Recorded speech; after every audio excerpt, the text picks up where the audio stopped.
한림대학교 성심병원 신경과 이병철입니다. 뇌졸중 2차 예방을 위한 LDL 콜레스테롤 조절에 대한 강좌 세 번째 세션을 시작하겠습니다.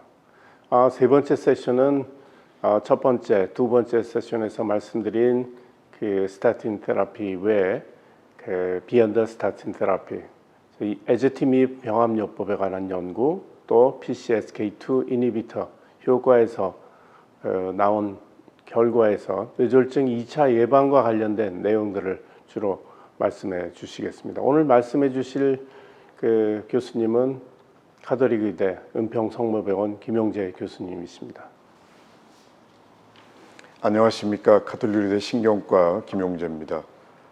지금 세션에서는 비스타틴 치료를 우리가 뇌졸중 2차 예방에 어떻게 사용할 수 있는가 몇 가지 근거들을 같이 말씀을 드려보려고 합니다. TST 연구에서 굉장히 좋은 성과를 저희가 볼 수가 있었죠. 그러니까 스파클부터 시작된 여정이 TST를 거치면서 낮은 LDL 콜레스테롤 타겟이 환자에게 더 도움이 될 것이다. 그리고 우려했던 출혈성 뇌졸중이라든지 또는 새로운 당뇨병에 대한 우려를 크게 일으키지 않으면서 뇌졸중 예방 효과를 볼 수가 있었습니다. 그런데 이제 LDL 콜레스테롤 타겟 70을 우리가 어떻게 얻을 건가? 실제 TST 연구에서도 상당수의 환자들이 에지트마이브 복합제를 썼거든요. 그러니까 스파클 연구에서 가졌던 스타틴의 효과인가 아니면 LDL 콜레스테롤을 더 낮추는 것이 중요한가? 라는 이제 문제를 가지고 새로운 약제들, 특히나 에지트마이브 복합제하고 최근에 많이 쓰이고 있는 PCSK9 제제를 가지고 이야기를 드리겠습니다. 사실 에지트마이브 복합제는 꽤 오래된 연구입니다만은 이네스 트라이얼에서 바이오마커의 하나인 인티마 메디아 티크니스를 줄이지 못해서 굉장히 실망을 줬습니다. 그런데 사실 이 연구의 파퓰레이션은 가족성 고지혈증이 있던 굉장히 스타틴의 효과를 보기 어려웠던 환자들이었습니다. 자료를 보시면은 LDL 콜레스테롤 레벨이 140이었거든요. 에제타마이브 복합 이 요법을 승군해서 그러다 보니까 LDL 콜레스테롤이 지금 생각해 보면 충분히 낮추지를 못했던 거죠. 어쨌든 에지트마이브 복합제를 쓰는 것은 굉장히 회의적인 입장이었는데 얼마 전에 인프루빗 연구라는 것이 나오게 됐습니다. 결국은 액트 코로나리 환자들에서 우리가 스타틴을 기반으로 하고 여기에 에지트마이브를 더했을 때 스트로크를 어떻게 예방할 수 있을까라는 결과를 열어봤더니 굉장히 좋은 결과를 저희들에게 보여줬던 겁니다. 그래서 보시게 되면은 우리가 왼쪽, 그러니까 스타틴만 단독으로 사용한 군과 스타틴과 에지타마이브 복합제를 사용한 군에서 이벤트 레이트이 뚜렷하게 차이가 납니다. 특히나 이스케믹 스트로크 환자에서 왼쪽의 그림 A는 어떤 형태의 스트로크, 그러니까 헤모릭 스트로크까지 약간은 포함이 되는 거지만 이거를 좀 더 우리가 세분화해서 허혈성 뇌졸중 환자들을 대상으로 해서 봤더니 뚜렷한 치료 효과를 보이게 되는 겁니다. 그리고 이 자료들을 보시게 되면은 4개의 선이 보이게 되는데요. 특히나 저희가 기대하는, 그러니까 뇌졸중 2차 예방에서 에지타마이브 복합제가 굉장히 큰 효과를 보여주게 됩니다. 그러니까 상대 위험도 감소로 따지면 약 40% 가까이 감소 효과를 가져오게 되는 결과를 보여주거든요. 절대 위험도 감소도 꽤나 많은 8% 이상의 절대 위험도 감소가 이전에 뇌졸중이 있던 환자군에서 나오게 됩니다. 그래서 2차 예방에서 우리가 비스타틴 요법, 그러니까 스타틴 치료라는 개념에서 리피드 로어링 테라피라는 개념으로 바꾸게 만드는 계기가 됐던 게 바로 이 임프루빗 연구가 됩니다. 그리고 이제 곧 이어서 나온 이제 P69 모노클로널 안티바디들에 대한 연구죠. 이 P69 모노클로널 안티바디가 작동을 하게 되면 결국은 셀 서큘레이션하는 LDL 리셉터 레벨이 올라가게 됩니다. 그러면서 우리가 LDL을 잘 이렇게 끌어당겨서 없앨 수가 있는 기전을 가지게 되는데요. 이 포리어 연구에서도 좋은 결과를 가졌는데 여기에서 뇌졸중 예방 효과에 대한 하위 분석 연구가 최근에 발표가 됐습니다.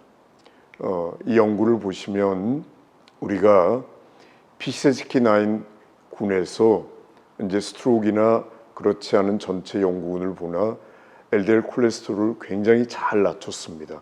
그러니까 40 언저리로 낮췄던 거죠. 그러니까 뇌졸중을 경험했던 환자들, 그러니까 2차 예방, 1차 예방군에서 보더라도 다 이렇게 잘 낮췄고요.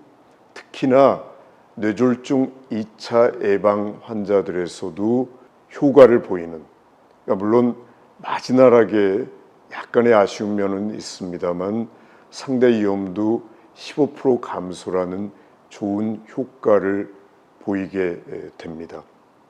이 결과를 보더라도 PCSK9 이니비터를 써서 LDL 콜레스테롤 레벨을 40 가까이 우리가 낮췄을 때도 뇌졸중 2차 예방 효과를 기대할 수 있겠구나라는 또 하나의 힌트를 얻게 되는 겁니다. 자, 이 연구들이 가지는 시사는 굉장히 크다고 봅니다. 저희들이 스타틴이 가졌던 효과를 이야기할 때 굉장히 고민이 많았거든요. 단순하게 LDL을 낮추는 거냐, 아니면 스타틴이 가지는 여러 가지 내피세포에 가지는 또는 항염증 효과 같은, 그러니까 플레이오트로픽 이펙트라고 보는 것이 더 중요할 건가, 또는 LDL 콜레스테롤을 낮추는 효과가 중요할 건가라는 것 때문에 스타틴의 클래스 이펙트 또는 특정한 스타틴 또는 에지타마이브의 효과에 대한 논란들, 이런 것들이 쭉 있어 왔습니다. 그런데 임프루빗과 포리어 연구 그리고 TST 연구를 본다면은 아마도 심내혈관, 특히 스트로크를 낮추는 효과에서는 LDL 콜레스테롤을 낮추는 것이 더 중요한 역할을 할 것이다. 그러니까 우리가 스타틴보다는 이제는 리피드 모디파잉을 어떻게 할 것인가로 조금은 관심을 더 둬야 될 거라고 생각을 합니다. 그렇지만 아직은 에비던스가 조금은 부족하기 때문에 스트로크 환자를 대상으로 한 RCT 결과가 나오게 된다면 저희가 좀 더 확신을 가지고 진행을 할 수 있지 않을까 생각이 됩니다. 또 하나는 스타틴 치료에서 항상 나오는 모든 약제가 마찬가지지만 부작용에 대한 우려입니다. 머스큘러스켈레탈에 대한 부작용, 또 뉴온셋 다이아베티에 대한 부작용과 함께 또 하나 염려가 최근에는 인지기능 저하에 대한 부작용입니다. 따라서 많은 연구들이 여기에 대한 하위 연구들을 진행했고요. 다행히 PCSK9 연구에서 보더라도 LDL 콜레스테롤을 40 가까이 낮췄을 때도 인지기능의 저하는 크지 않다라는 자료들을 보여주는 것 같습니다. 자, 해머리 스트로크에 대해서 계속 논란이 있습니다. 특히 작년도에 중국에서 차이나 바이오뱅크라는 흥미로운 연구 결과를 발표를 했는데요. LDL 콜레스테롤 레벨과 이스케믹 스트로크 또는 인트라셀룰러 헤모리지에 대한 데이터를 냈습니다.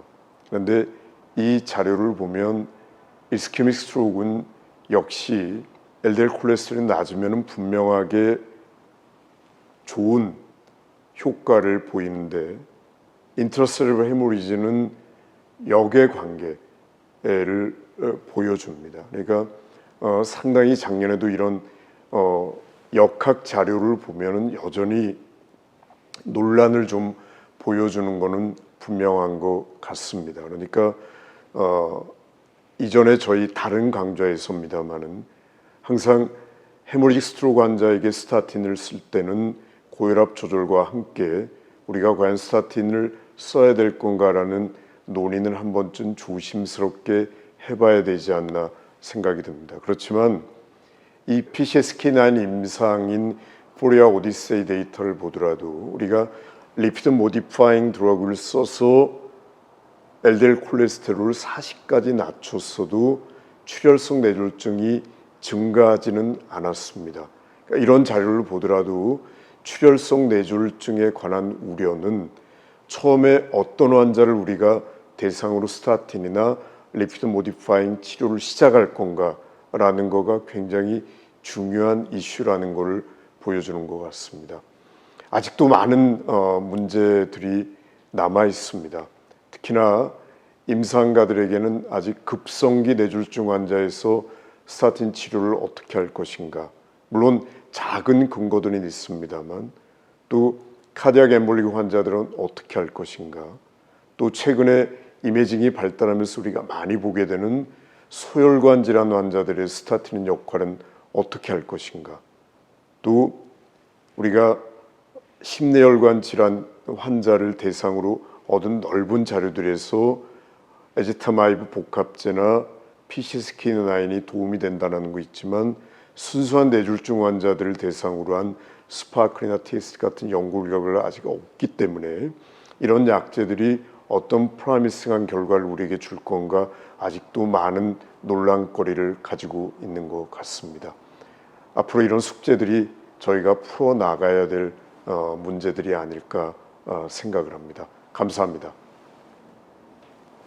예, 지금까지 뇌졸중 2차 예방을 위한 LDL 콜레스테롤 조절에 관련된 그 내용들을 전부 김영주 교수님께서 세션 1, 2, 3를 거쳐서 사실 말씀하신 내용은 1990년대 말부터 시작해서 2000년대 중반 스파클 연구를 기점으로 해서 또 올해 발표된 PCSK9 이니비터의 연구까지 그 짧은 시간 동안 많은 내용을 잘 함축적으로 말씀해 주셨습니다. 한 가지 앞으로 우리가 연구를 해 나가는 데 있어서 지금까지 연구를 돌이켜 볼 때 다소는 아직까지 우리 에이션 데이터가 조금 부족하지 않나, 그런 면에서 저희도 좀 분발을 해야 되겠다 그런 생각을 좀 갖고요. 또 한 가지, 우리나라와 같이 그 인구의 고령화가 매우 빨리 진행하는 지금 현 상황에서 선생님도 직접 환자를 보시면서 우리 80대 후반, 90대 초반의 어르신들 환자들 많이 보게 되는데 그런 환자에 있어서도 과연 지금의 그 스태틴 트리트먼트 혹은 리피드 로어링 트리트먼트가 그분들에게도 안전하고 또 효과가 있는 건지 그거에 대한 연구가 필요하지 않나 그런 생각을 해봅니다. 네, 고령 환자의 스타틴이나 리피드 로어링 테라피에 대해서는 어느 정도의 컨센서스는 있는 것 같습니다. 특히 1차 예방의 경우는 75세 정도, 물론 리스크 팩터가 어떻게 되느냐에 따라 다르지만은 75세 정도를 스타트를 하느냐라는 이제 컷오프로 잡는 것 같고요. 그렇지만 2차 예방에 있어서는 아주 프레일한 분이 아니라면은 훨씬 더 베네핏이 더 많다라는 리얼월드 데이터들이 더 많기 때문에 저라면은 아마 공고를 할 것 같습니다. 물론 말씀 주신 대로 좀 더 많은 에비던스를 쌓아야 되는 게 저희들의 노력이긴 합니다만은 아마 교수님도 같은 의견이시지 않을까 생각을 합니다. 네, 지금까지 뇌졸중 2차 예방을 위한 LDL 콜레스테롤 강좌 제목으로 해서 여러 가지 내용 잘 함축적으로 말씀해 주셔서 감사합니다. 수고하셨습니다. 네, 감사합니다.